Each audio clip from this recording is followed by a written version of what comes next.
Shall we start now? Shall we start? Okay, we are starting. Welcome to our Wednesday talks. Today we have Dr. Kerim Edipoğlu from Vienna.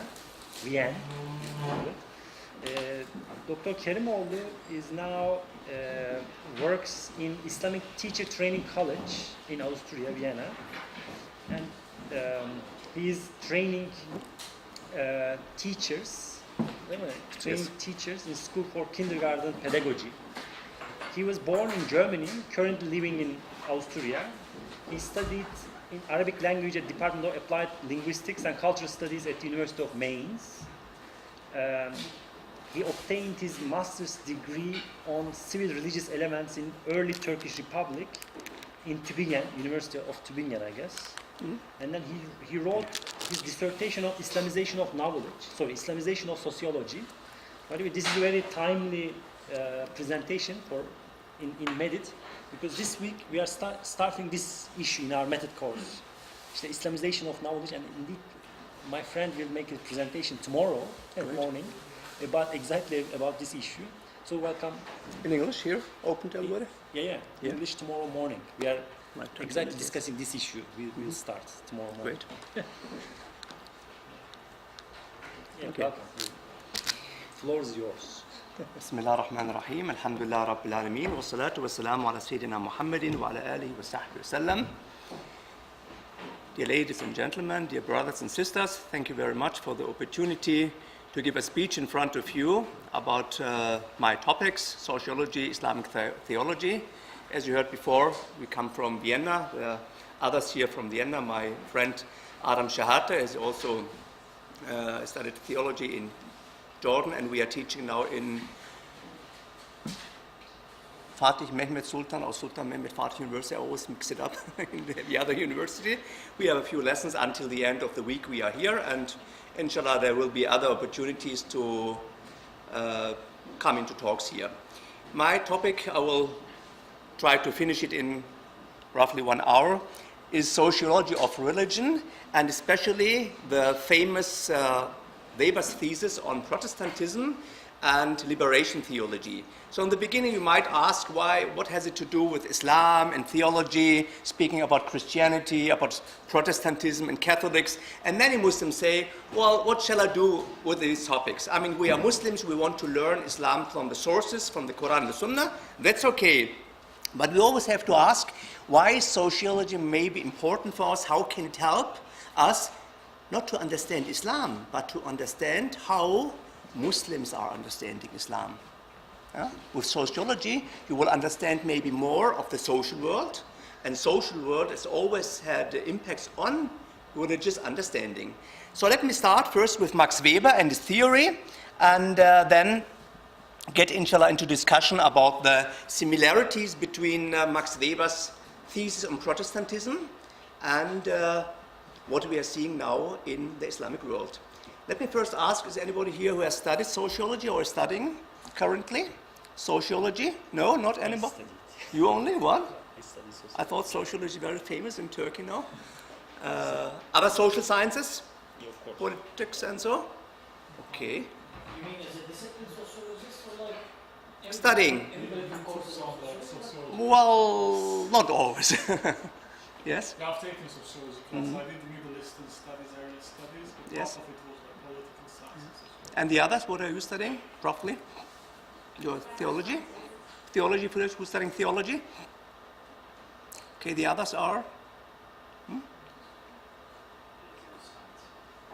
Louder? History? Politikwissenschaft, great, politics. So let me start with a few words about Max Weber, maybe the most famous sociologist who lived 100 years ago, and what he studied about the influences of religion on capitalism. His most famous work is from 1904, The Protestant Ethic and the Spirit of Capitalism. He was always an opponent to Marxism in his time in the German Reich, in the German Empire. There was a big, of course, a big struggles with social issues between the Marxist communist approach and the nationalistic German approach. So, of course, he was an ardent adherent to German nationalism, and he saw Marxism always as a threat to German culture, to European values. So, you know, from in Marxism, always there's asked what is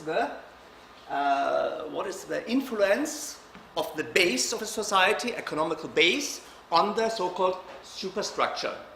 Roughly, some kinds of Marxists are teaching that religion is completely a product of society, a product of the economic behavior, economic structures of a society. So religion, of course, is something nobody really believed at the time in the 19th century. When you have these and that economic structure, automatically people will create their own ideas, their own beliefs, their own philosophical ideas. Max Weber turned it around. He asks, what is the impact of ideas on material culture or on economical structure? So you see, completely a different approach. Or you can say, the cultural influence of religion. So he studied the relationship between religion and economics in nearly all big civilizations. He wrote large works about Confucianism, Buddhism, Hinduism, about the Jews, about Christian ethics, and always the question was, how did these religions create a certain economical structure?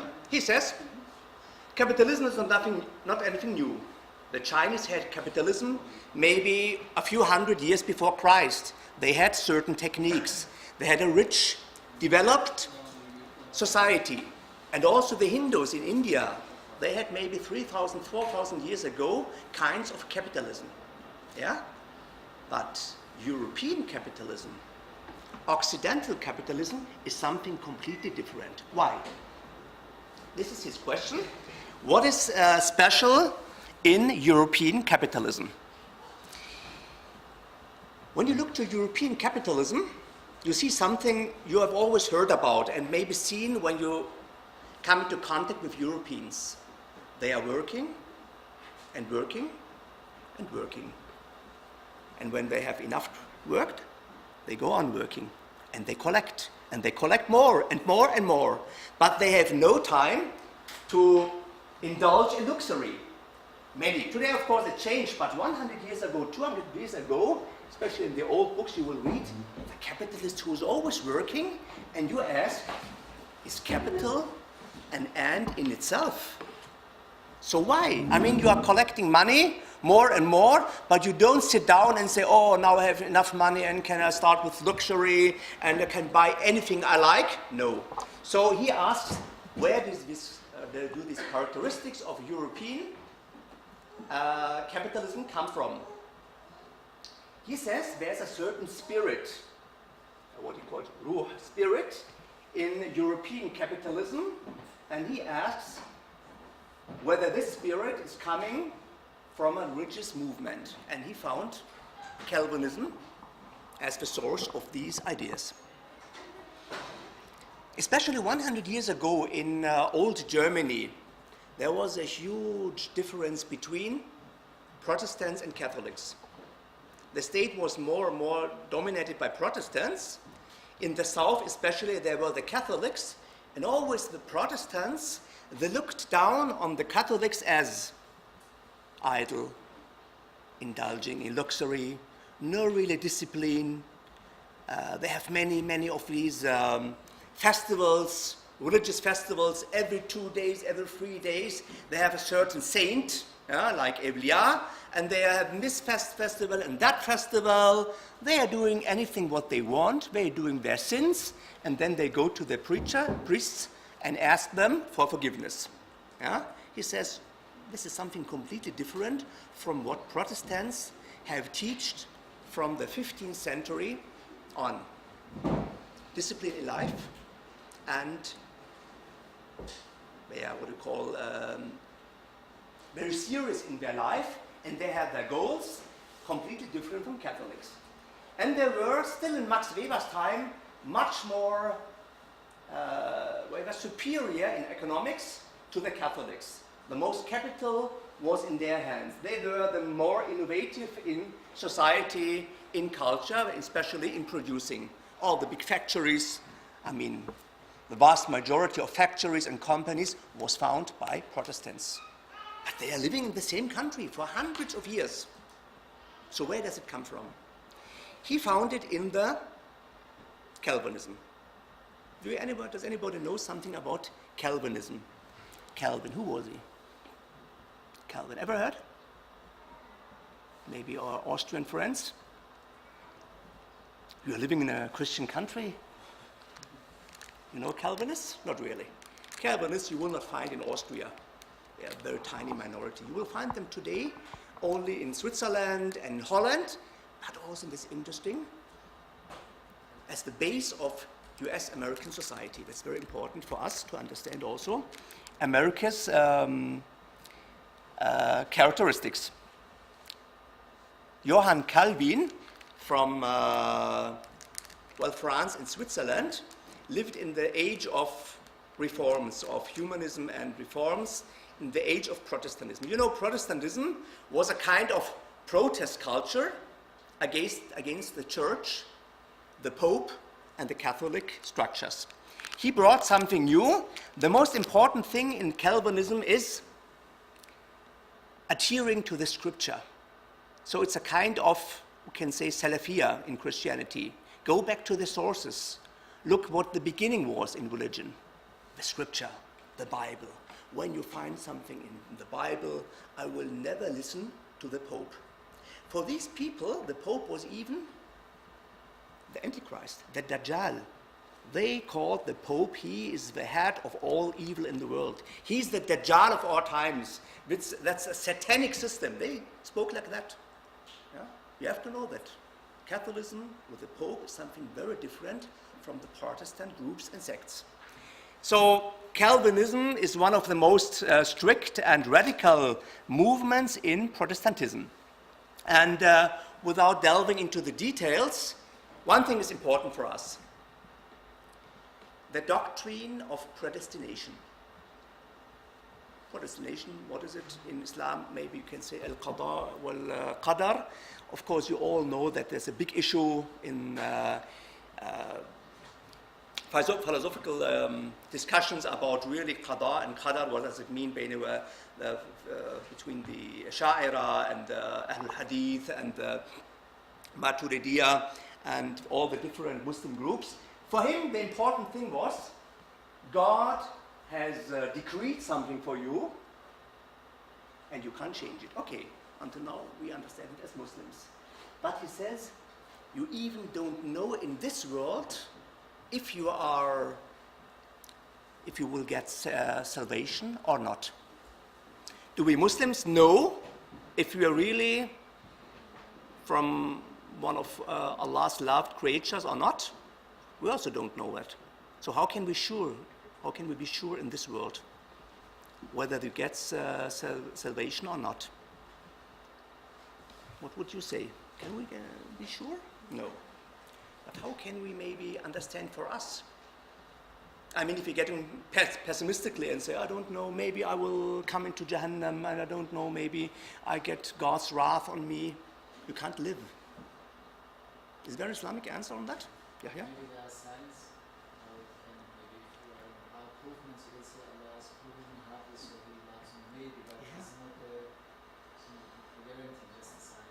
Maybe the tribulations we have, all the tests and the fitna we receive in this world, maybe it's a sign for Allah's love to me. I hope so, but we can't be sure.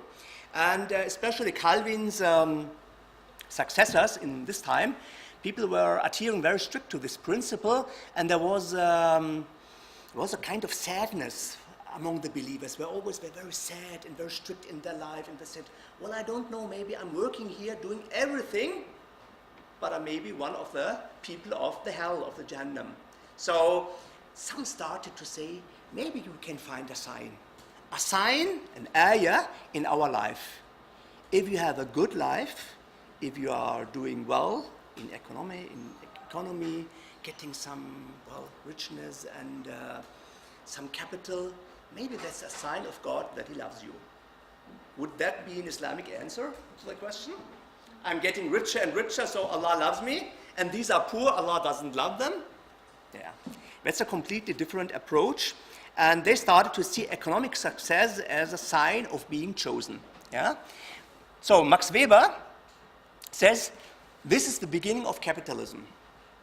Capitalism is a combination between these religious beliefs and, of course, a modern economical structure. When it got combined, that was the beginning of modern capitalism. Because what was the characteristics of modern capitalism? Working, working, working without indulging in luxury. These are the people who are in their life wearing the same clothes for years. Only, of course, they are clean, one shirt, they don't change it more than once or twice per year. They give everything also to the poor, but they have millions. They are very rich. Yeah? So you ask, why don't you divulge in the luxury? Why don't you use what you have earned? They said, no, because it's a sign of God loving me. That's everything. And I shall not use it, and I will die, and hopefully I will enter paradise. So we understand now that there is really something new in capitalism. Of course, after the 19th century, people got secularized. They lost all these beliefs. When you ask the American capitalists today, most of them really don't know anything about religion. They have lost their religious beliefs. But the same spirit is still being vivid. Any questions until here? About the first part of my speech? So does this mean that there weren't any poor people in modern capitalism? The what? Just again? So there weren't any poor people in who were capitalists? Well, capitalist means, That they are not choosing it, therefore? yeah, maybe they didn't tell them openly, but sometimes they said, well, when you don't have success, maybe it's a sign that God doesn't love you. Yeah? They gave alms to the poor, they gave some kind of sadaqah to the poor, but in their mind there was this belief, I am the chosen one. Yeah? So it's very cruel to us, a cruel belief, and maybe completely different from what the old church, Catholics, really taught. Man. So you said that after the 19th century, they become secularized. They lost that perspective, but they kept the spirit. Yeah? What do you mean by that? They kept the spirit of working. Working hard the whole day. And many you have also capitalists today, they are living what you call like ascetic. Yeah? They don't use the whole wealth for themselves. Of course, it's getting less and less every day, but still sometimes you see this spirit. Other questions? Other comments? Do you agree with that or disagree with that? I mean, about today or like as a historical? As you like. Open. I think when you come to today's realities, it gets more complicated. Yes. I think this will not capture it very well. We need to complicate the Yeah. perspective. Well, sociology always wants to get a few rules for a lot of social or sociological phenomena. So of course there are always phenomena which are out of the range. Yeah? And some people say, well, this sociology doesn't teach us the reality. That's an argument, yeah? So, yes? What is important is the accumulation of wealth or the work.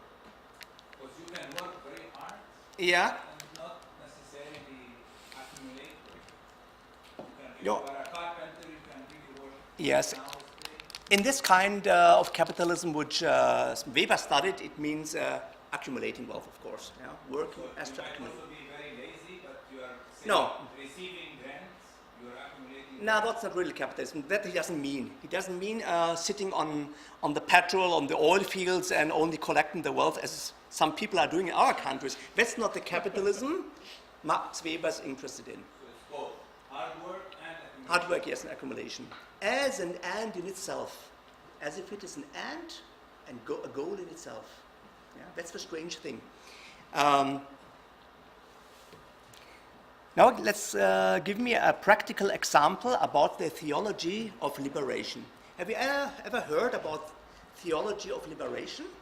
Could you tell me anything about that? No, I've heard of, I think Dabashi is trying to develop an Islamic version of this theology of liberation. This is how I know about it. I've never heard. You have known from Muslims? Heard from Muslims? Hamid Dabashi, I think, was like an Iranian Yeah. philosopher in the West. He was doing something on that. There are some similarities. Mhm. To understand this kind, we have to start with the Catholic theology of liberation. Yeah, yeah.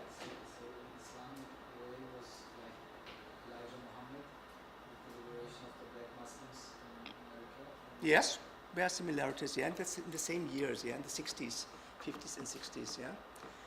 Theology of liberation, well, got started in the 60s, but it was getting bigger and bigger in the 70s and especially in the 80s. A very, very interesting thing I suggest to you to read about that. There are many books, even in Turkish there are many books about that. Let's have a look first on the situation of South America in the 60s to 80s. It's very interesting for everybody who has been raised in Turkey, or at least he knows from his parents the old times. There are so many similarities. The same thing. This exodus from the villages, when did it start in Turkey? In the 50s. We all know that. In the 50s, in the time of Menderes, it started this big rural exodus. The same thing after the Second World War in South America. And you have these huge cities, Sao Paulo and Rio de Janeiro, Mexico City. Now Mexico City may be the biggest city in the world with about 20 million of population, more than twice or maybe 3 times than Istanbul. Yeah? One city in chaotic situation, disastrous living conditions. And the same thing as we had here in Turkey. Oppression and military coups. And here, the important thing for us, a strange coalition between conservative circles, the Catholic Church, the rightist military governments, and the bourgeoisie, what we call the middle class, or the upper classes. The same thing in the 50s and 60s in Turkey. Always we have rightist military coups, you have rightist governments, and the religious people are where? Always siding with the mighty people, isn't it? Yeah? I don't want to cite any names here, maybe it could be strange here. And the Catholic Church, I mean, you know, Catholic Church is a very huge company, very rich, one of the richest, I can say, companies in the world. They accumulate wealth more and more, and their priests, they have a good life. They have the best, what you call, priest seminaries and these big churches. I mean, money is not a problem for them. At that time, the first socialist group arose. Look to Turkey, the first socialist groups in the 60s, the same thing. Completely parallel to what we see in Turkey. Socialist groups arose and they are fighting for what they call justice. Of course, socialist groups are anti-religious, completely opposed to church and to all religious beliefs, because socialism tells us everything starts with the economical base, and the rest is an illusion, is a, what you can say, superstructure, something in the mind, yeah? Fantasies and all things, but nothing what has really to do with man's destiny on earth. As they say, as atheists, of course. The terror started, and of course the counter-terror from the governments. You all know the history of Cuba in the late 50s, 60s. The government was toppled. It was a US-financed government, and a socialist revolution started. Yeah? In the neighborhood of USA. Yeah? A few kilometers away from Florida, you have Cuba, and US, America got into fear, and then it started in Nicaragua. In the, I think in the 80s, middle of the 80s, there was also a socialist revolution. And the interesting thing is, at the same time, we have a change in Catholic theology. That's important for us. The first time that Catholics started to think about their role of religion in society, they are wealthy, they have the power, and they are sitting in their big churches, and they always talked about the hereafter. Your destiny is very bad here, but if you are pious and give me your money, you will get the akhirah. We know that also from some Muslim communities. Yeah. Corruption in religion is an old theme and old topic of the Quran also. So they arose against the corrupt church structures, new theological movements in all Latin America, in Colombia, in Brasilia, in Peru. You have about 15 countries there. All are Spanish speaking and Portuguese based. And they were new currents who strove to renew social ethics in Christian theology. They were priests, and that's really an example for us Muslims. Priests, very rich, they have everything in their life. They led a life as a professor in the university. And one day he said, I will take out these jubba. They have kind of jubba, you know, the Catholics. And the takke, as they have, their religious clothes, or uniforms you can say. They got rid of it and said, I will take put on normal clothes as we workers do, and I will go to the slums, to the favelas, what they call in Spanish, and live with the poor. That is religion. Living with the poor. Yeah? Easy for us? Yeah? Let's leave our jobs here and go to the gece condos and slums. Of course, we're getting, inshallah, less and less in Turkey, but you still have. Or you go to the last village in Turkey, to the poorest village, and work and live with them. Not very easy for us. We are all used to this modern life. So the priests started grassroots work, and first time they got politically active. And they said, Jesus wants me to get involved in society. Jesus and the gospel want me to look to my poor brothers and sisters in the slums. Was it like from any kind of like sectarian perspective? No. From the middle of the Catholic Church. That's the interesting thing. People, well, we said this is the voice of a consciousness. We all have something here, what we call wujdan or damir, and it calls us. Look first at this hadith. You can read the hadith for me and translate. Our sisters from the Islamic studies. I can't see it. You can see it. يا ابن آدم استدعمتك فلم. You can read it without tashkil, of course. We don't need tashkil anymore. I don't trust my English. So Okay, then read in Arabic and translate to Turkish.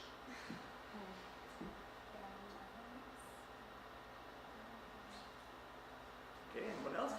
استدعمتك. ابن آدم استطعمتك فلم تطعمني فقال يا رب وكيف أطعمك وأنت رب العالمين قال أما علمت أنه استطعمك عبدي فلان فلم تطعمه أما علمت أنك لو أطعمته لوجدت ذلك عندي. Can you explain in English to us? Roughly only, the idea, when we need not translate it. Oh human, I asked you to feed me but you didn't feed me. Who is speaking? Huh? Who is speaking? Allah. When? What? When? On the Yom Qiyamah, on the day of resurrection. He said, how can I feed you, God? He said, my servant asked you to feed him, but you didn't feed him.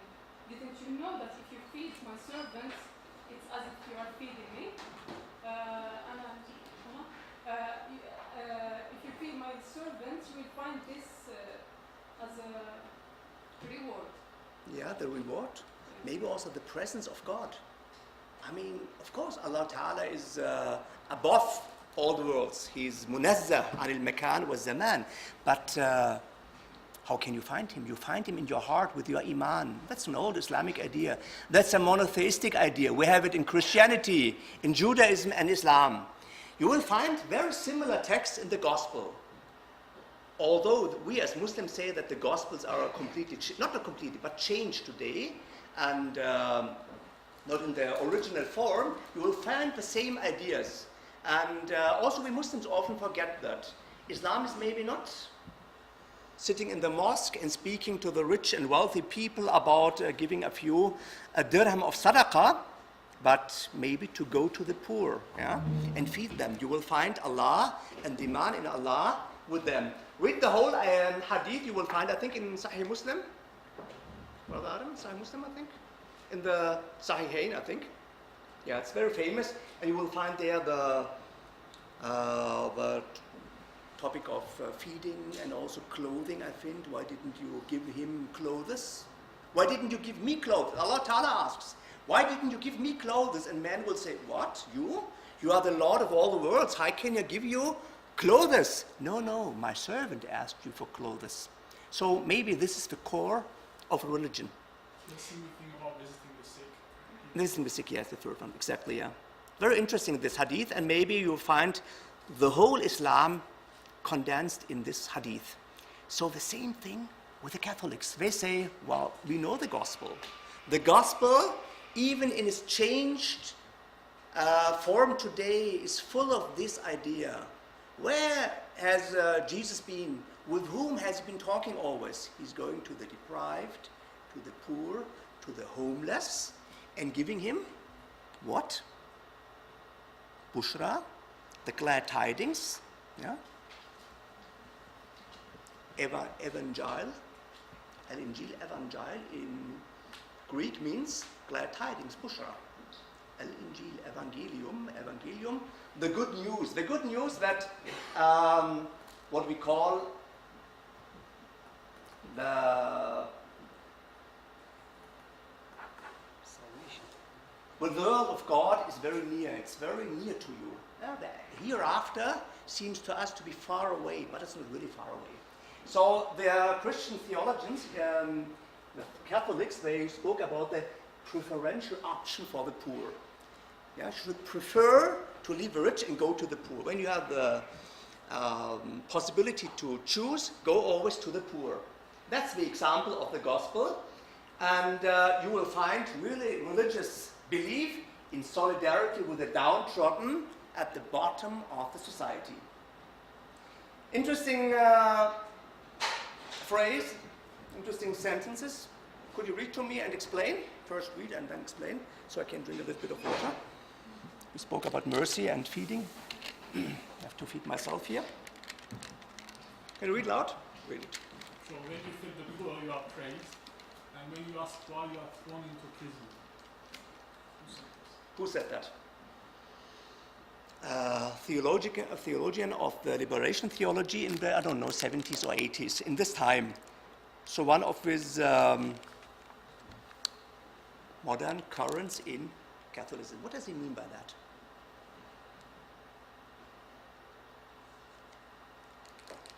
In our society, he said, when you feed the poor, people will love you, the church will love you, also the state, I mean, it's good.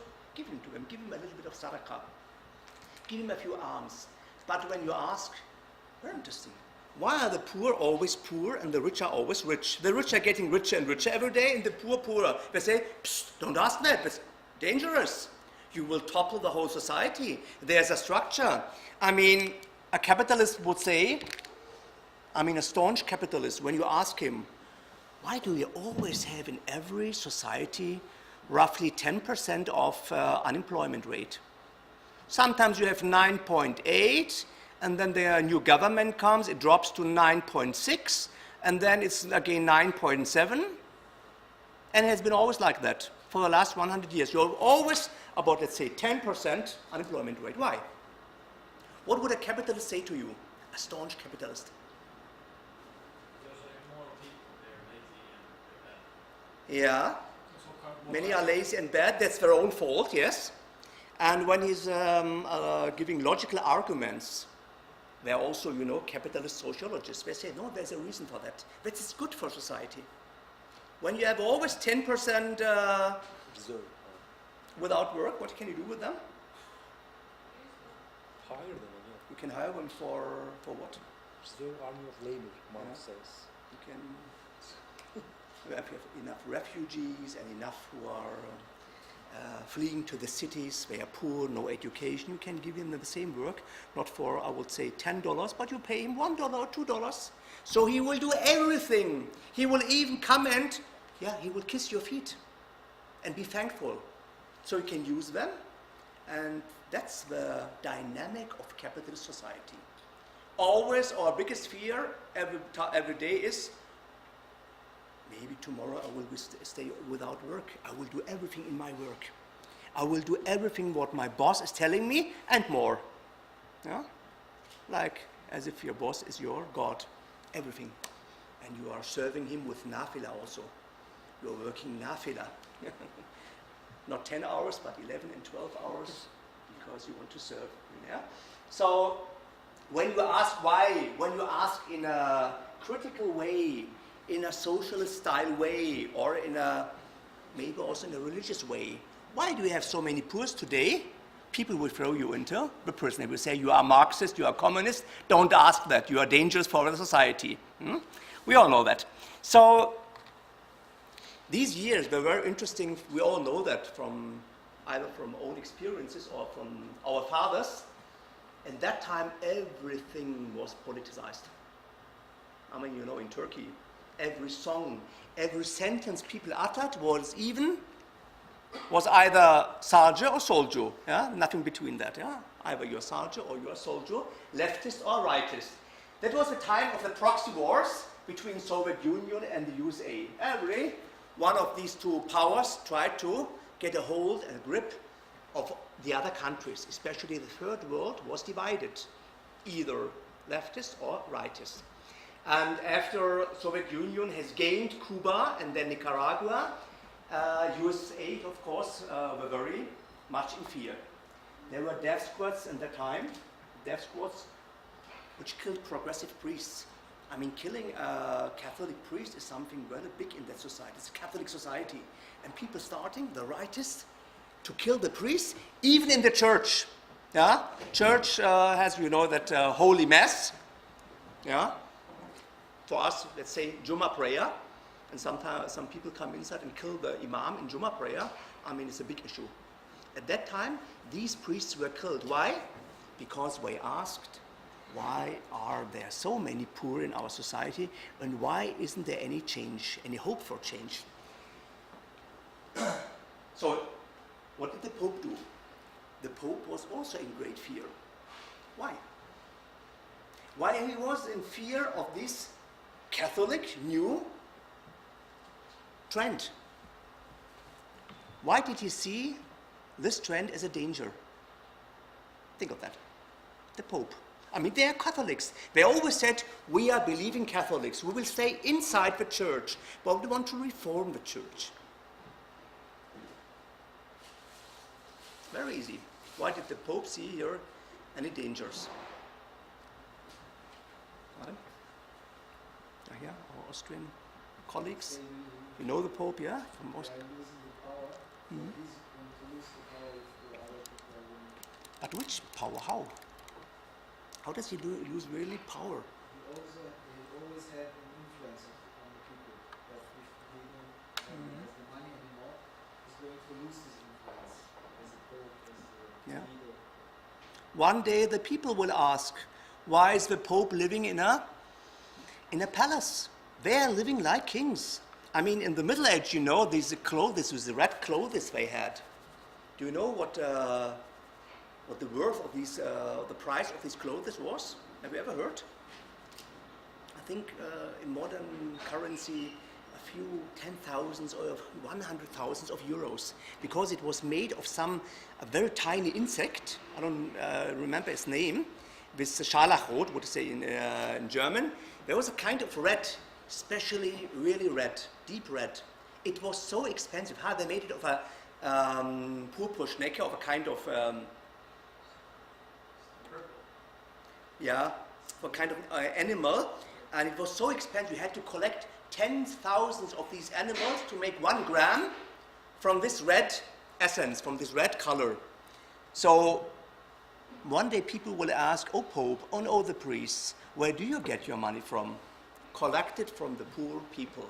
So of course for the Pope it was a real danger. He intervened and he accused the priests of unchristian methods. What did they say? It's not allowed to speak about these things. God has decreed that you are poor and you are rich. In the hereafter, in the akhirah, okay, you will get your money, but not now. You know what Karl Marx said about religion? The famous sentence? Opium of the masses, opium of the people. The same thing you see in Catholic Church. Maybe also among Muslims? Ask yourself. Ask yourself if sometimes Muslims use religion as a kind of opium. So, of course, he accused the priests of unchristian methods, and the most easy thing was to say, they are communists, they are not really Christians, they are collaborating with the Marxists and communists, and tomorrow you will get a communist country, and everybody was in fear. Not unsimilar to Turkish history, isn't it? Turkish history of the 80s. And the next thing what changed was, and that's very interesting for us, and I will come now to the last slides, USA starts to promote a religious alternative. And the religious alternative was the Protestant sects. This is US promoted religion. And I speak from a sociological view. I don't speak here as a politician and say good and bad, but just to study it from a sociological view changes your way of seeing things. Look, here again you have the core tenets of Catholic theology of liberation.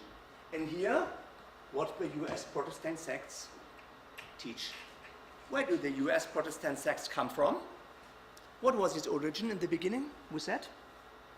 Calvinism. I mean, at least a part of them. Some are also non-Calvinistic, but many, many are Calvinistic. So a Catholic theologian of liberation in the 70s and 80s, he said, community comes first. The first thing you have to do as a priest, as a believing Christian, leave all the stuff, this fancy clothes, go to the slums, to the ghetto condos, and live with the people and free them. Yeah? Community comes first. And they say, because you have a oppressive system, that brings forth sin. Why are these people taking drugs? Because they're bad people. They're bad people, you have to kill them. Huh? Say, no, they are taking drugs. Why? Because they don't have chances in life. Yeah, they don't have any perspective on a better life. They are unemployed. They have never seen a school from inside. Yeah? What are they doing in South America? I mean, you know from the films? Taking drugs and dancing. How many dance styles come from South America? And what is dance really? To get free of this world. I mean, when you are in so many sorrows, you don't have any perspective in life, what remains? Drugs and, of course, the connection, the relationship between man and woman, and, of course, adultery and all these things. Look here. The Protestants teach the opposite. They say, no, no. First save yourself. You are in sin. You are bad. You have God's wrath on you. Huh? And because of that, because you are involved in sins, God has decreed to you a bad life. You see the opposite? Here, first the society, the community, the bigger picture, and here no, individually. I mean, it's not bad from a Muslim point of view. Start with yourself, it's okay. Start with yourself, get rid of the sin. Also, we as Muslims teach. But look, here they say your destiny is a result of God's wrath. We as Muslims wouldn't say that. And also the Catholic liberation theology would also say, sin is the result of these unhealthy conditions. When you have a healthy community, as we also had in Islam many times, especially in the time of the Sahaba, people love each other. People are freeing others from bondage, from being slaves, yeah? Feeding the poor. When you have a community in solidarity, then sins get less and less. Here, no, other way around. Because of your sins, you are in this disastrous living conditions. Here, they say, so justice is the essence of religion. When you bring justice, the rest is getting solved very easily.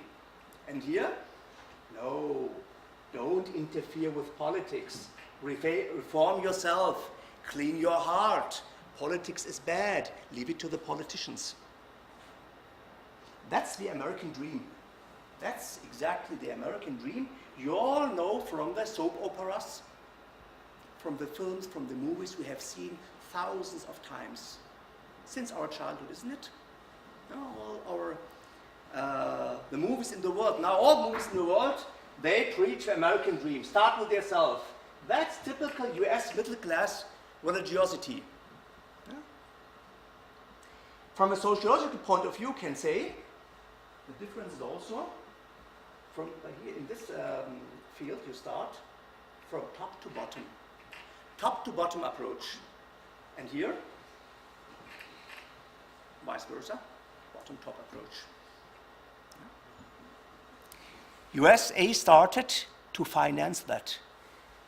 Millions and billions they paid in South America to create all these new churches, mega churches, for sometimes 10,000, 50,000 peoples, very rich.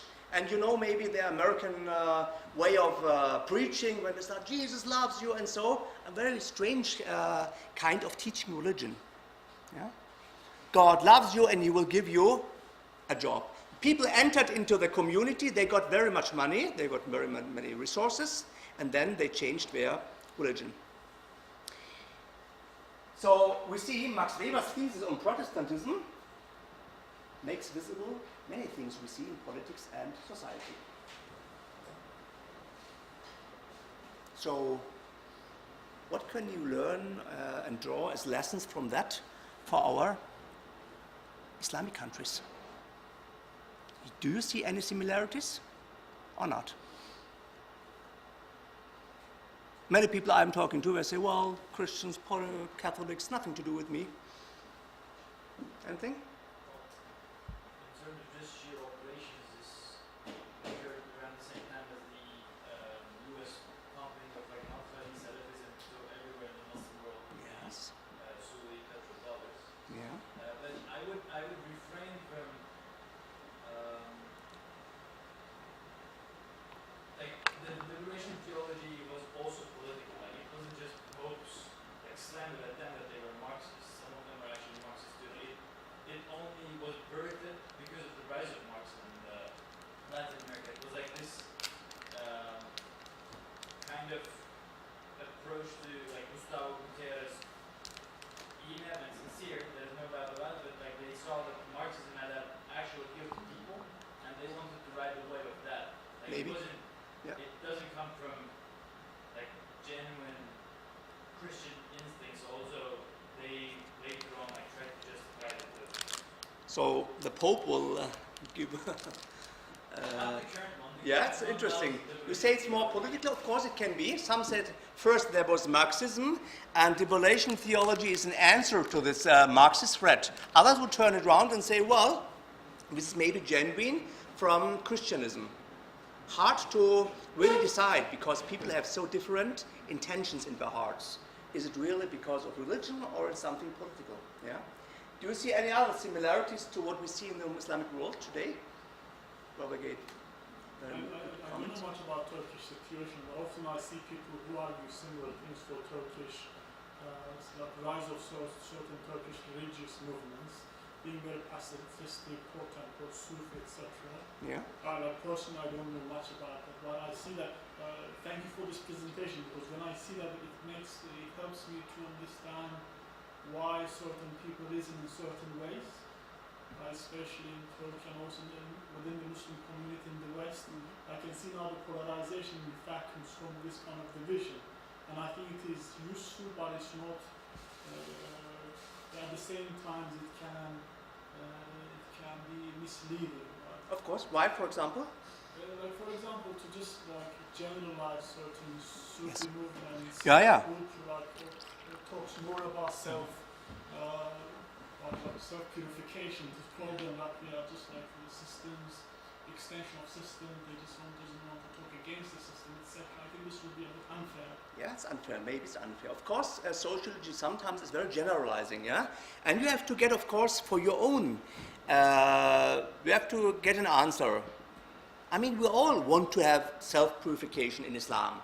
But do I mean with that self-purification for me, and then I will go to paradise and the rest is unimportant for me? And I don't want to make my hands dirty with interfering in politics. Well, I think it would be more helpful if we can like, put it into the wider context of Islamic intellectual tradition to see what kind of producing traditions are available. Yeah. I think it would be more Yeah, appropriate. that would be interesting. Let me give you the last slide. I mean, you spoke about this so-called quietist tendencies, stay away from policy. Politics or activism, that's of course something which divides all the Islamic Jama'ats in the world. Yeah? We have some who are more quietist and some who are more, or which are more activist. That's the last slide. Look on that. I mean, it's a thesis. We can discuss that. In South America, we start with South America first. We have these corrupted structures, 50s and 60s. Catholicism was the only religious option in society, but of course full of corruption. It was a kind of opium to the people. Then there arose the religious liberation movements, and as an answer, the sects came who emphasized individualization as a remedy. Look to the Islamic world. Maybe you can say, here you have the old corrupt structures, and here you have that what we call Islamic movements. Of course, there are so many Islamic movements, and very different in their approaches to society. But some do the same. They say Islam means go to the poor and change their living conditions. And the interesting thing, in many countries, not in all, when they got involved in grassroots work, at the same time, other sects arose, and they were highly financed from outside, who preached the opposite, yeah? The individualization. You all, I mean, some groups, you all know some groups from recent Turkish history, you can choose for your own, and well, maybe anyone wants to comment here. Up to here, can start with discussion more. Yeah. Discussion, now it's open floor. Any questions, any comments? Shall I start? And just for clarification, and it seems from a sociological perspective, you see a pattern, and it seems this pattern is somehow replicated in different parts of the world. Am I right? Yes, maybe. So this is a pattern. Mm-hmm. Just I asked this for a clarification, and because on the one hand, I sense, I hear as if there are something behind this picture, that, I don't know, some sort of people sitting around a table and they engineer the world, or is it just like, again, continuing Weber's terminology, it's just a kind of elective affinity. Just things, okay, ideas matter, definitely, it seems they change the society the way you nicely depict it. So you're just saying ideas matter, and this is the trajectory. Are you trying to depict this, or are you after to, how do you say, to find people around the table that sits and they really engineer the world? That would be a political approach, the approach of the conspiration theorists. They say there are bad people, bad guys, and sitting and planning everything. Maybe, maybe not. A sociologist would ask about the so-called latent structures.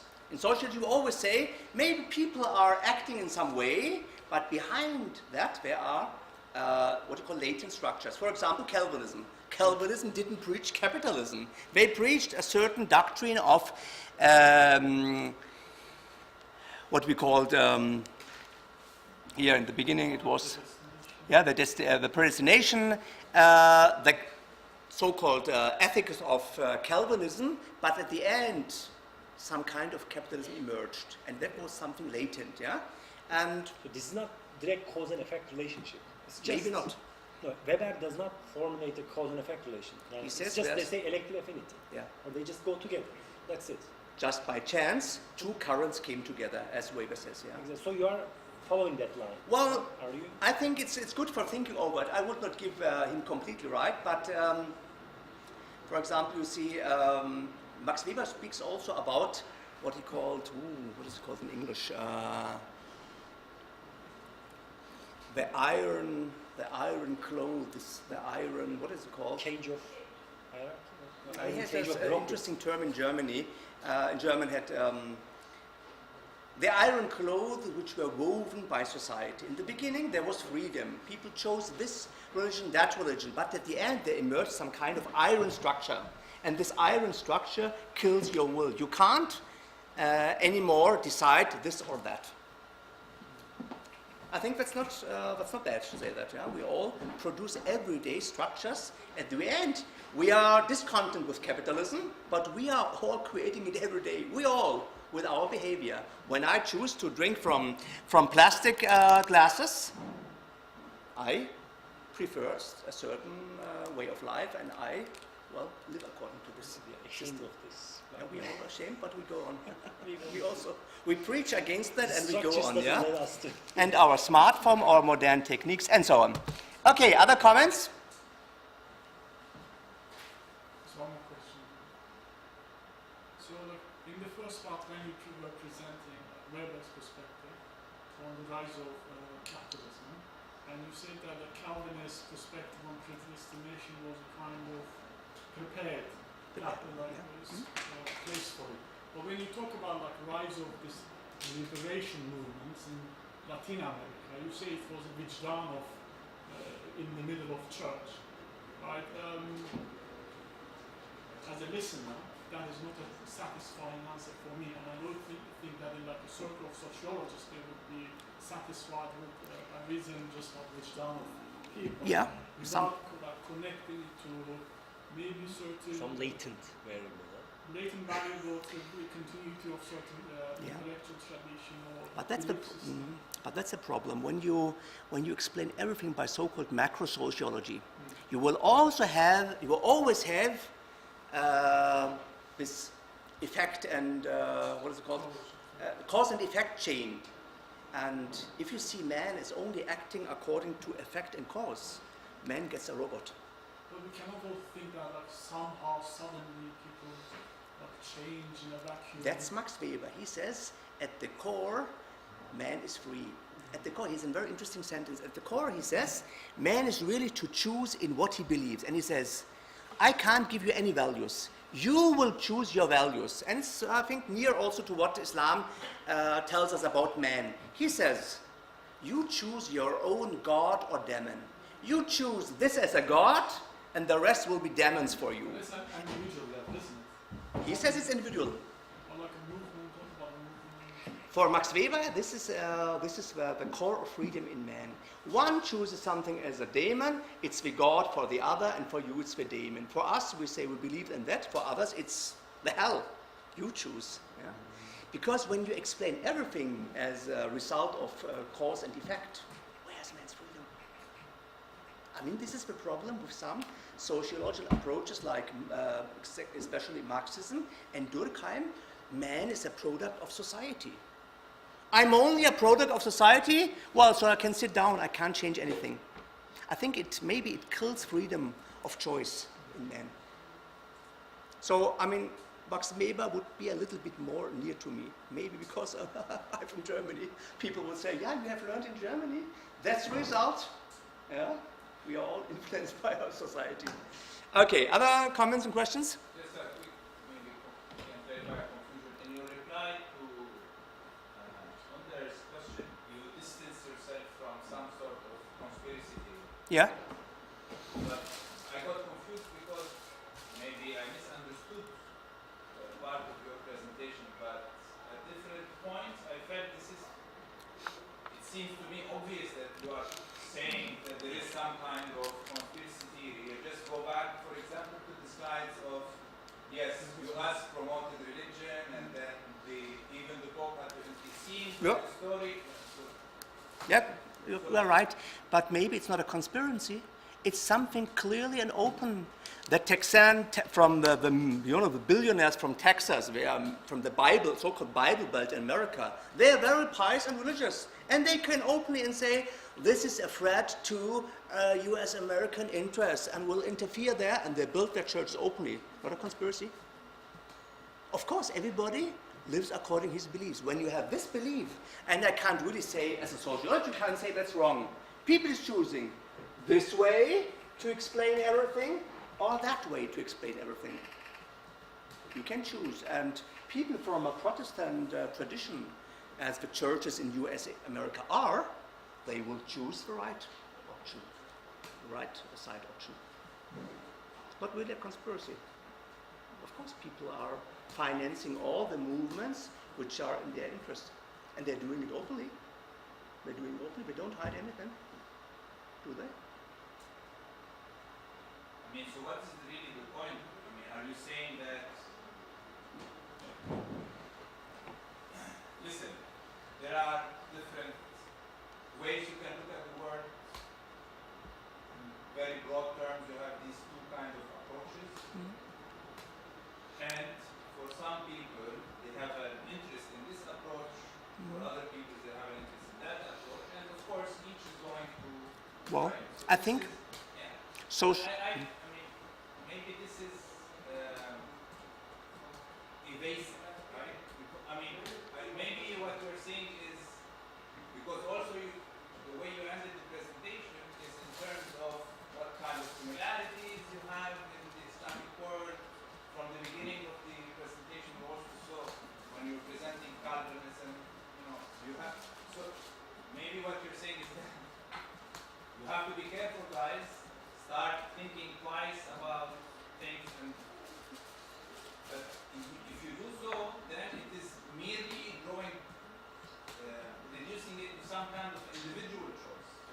It's really up to us as Well, individuals. maybe, yeah. So this maybe I'm not being able to do that. Ah. Individual choice, but they seem to be these big structures, and then as if I'm already inclined to go in one direction, to find the belt, I will just follow I my think- path. I think sociology provokes us to ask questions. Yeah. It provokes us to ask questions. At the end, we have to decide. Of course, some macro sociologists would say, we would laugh about it. Say, yeah, you think that you are deciding, you are not deciding. That's kind of superstructure of your base. Okay, that's their belief. That's very interesting. Maybe we will not come to an end. It's a really philosophical question. But sociology opens a little bit your mind to see the world in a different way. And then you turn, for me as a Muslim, we turn to Islamic theology, here are the theologists, and we ask them, what shall we do? Fiqh will tell you, this is correct and this is wrong. This is wajib and this is fard and this is haram and this is halal. And then we have to discuss, as Muslims, what kind of society we want to create. And there are even among Muslims very different kinds of social concepts. How to create society. Sociology can't be can't take the place of theology. Sociology is not an alternative religion. Many people think like that. And many people want substitute religion by sociology. I think it's dangerous. In the end, we are Muslims and we have to learn how to interpret the wahi and the sources. But this helps us to understand some similarities in the world. That's all. For me, it's enough. For others, it's less than enough, but I have to choose. Okay. Are we coming to an end, or as you like? Can I have more questions? More questions, comments? Not easy I will questions from the ask. brothers. I will ask Not one more, easy. but you don't have? Like in Irpa.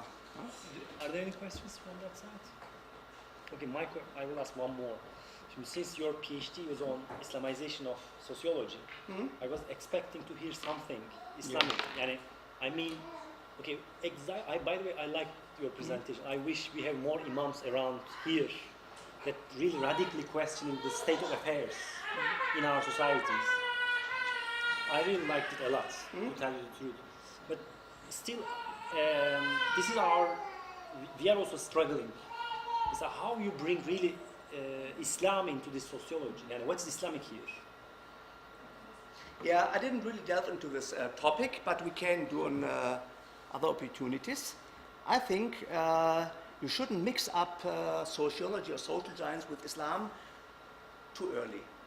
After you have understood sociology good and you have your own way of thinking, and also in Islam, the second, there will emerge something of a natural combination.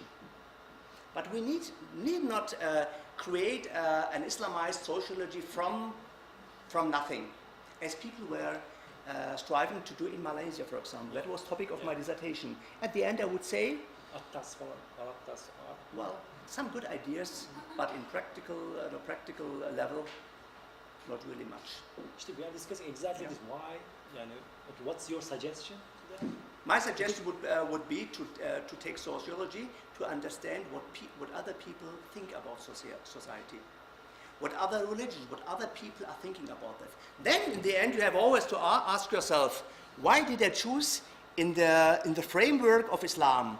Why did I choose this option and not that option? Because we have many madhahib and we have many views. So in the end, you can choose. Just a question again. Mesela you used kind of Weber here in order to explain what's being and what we really observe as a historical phenomenon, the emergence of capitalism, for instance. It's like, can you, as an you are also well versed in Arabic. It's like, can you do it? It's like by using some Islamic thinker like Ibn Khaldun, or someone like in classical Islamic thought. Can you apply any of those thoughts into that kind of observation in Latin America, for instance? And what's their position, for example, this kind of like Islamic sociology or like combining with Islamic sociology? What's their position? Like, Well, not really Ibn Khaldun. I would not apply Ibn Khaldun's views on this topic. I don't find here too much similarities. But I would ask in the end, in Islam you have all those questions in the Quran, why are people guided and not guided? Yeah? Quran gives you an interesting answer. He says, because you are doing this and that and this and that, you are not guided. And then in the end we ask, but isn't this the same of cause and relation, a cause and effect, and another way around? What was first? Am I being misguided and then I started to sin? Or because I'm sinning, I'm misguided? I think in the end, Max Weber's doctrine would say, is a good answer. You choose what is a demon for you and what is a God for you. Yeah? The people in Mecca, they chose, they said, they say, this life for me is the only goal. And the akhirah, the hereafter, is only an illusion. A Muslim turns it around and he says, the real life is the akhirah. The real life is the hereafter. And this is a means to get there. At the end, you can't know why I am choosing that and the others choosing that. The Prophet Muhammad ﷺ came to society and he had about 4 or 5 famous, well-known uncles. One chooses the way of open kufr and mixed with enmity against the Prophet, Abu Lahab. The others choose only kufr, like Abu Talib, but love to the Prophet. The other chose love to the Prophet, and so on. Everybody has some secrets in his heart. Nobody knows except the Creator. And he will choose. That's the Islamic answer. It's not much for some people, but I would say that's the only healthy image of man you can derive from that. Because otherwise we will lose our freedom. We are sorts of what you call screws in the system.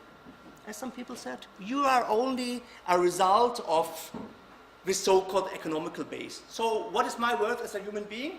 You are nothing. Marxism and the other sociologists, they don't give any answer on the first question which I ask, who am I? You are nothing as individual. You are a result of your society. That's a really dark image of man. Okay? Man and woman. Man in English is for both. Thank you very much. Okay. Thank you also. Thank you very much. Some other plastic you have? Okay, I love plastic. Very healthy.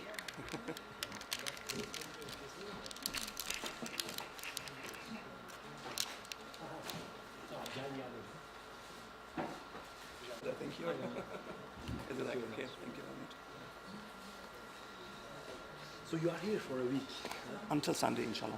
Until Sunday. Saturday and Sunday, I have with the young people from Germany at German seminars. Because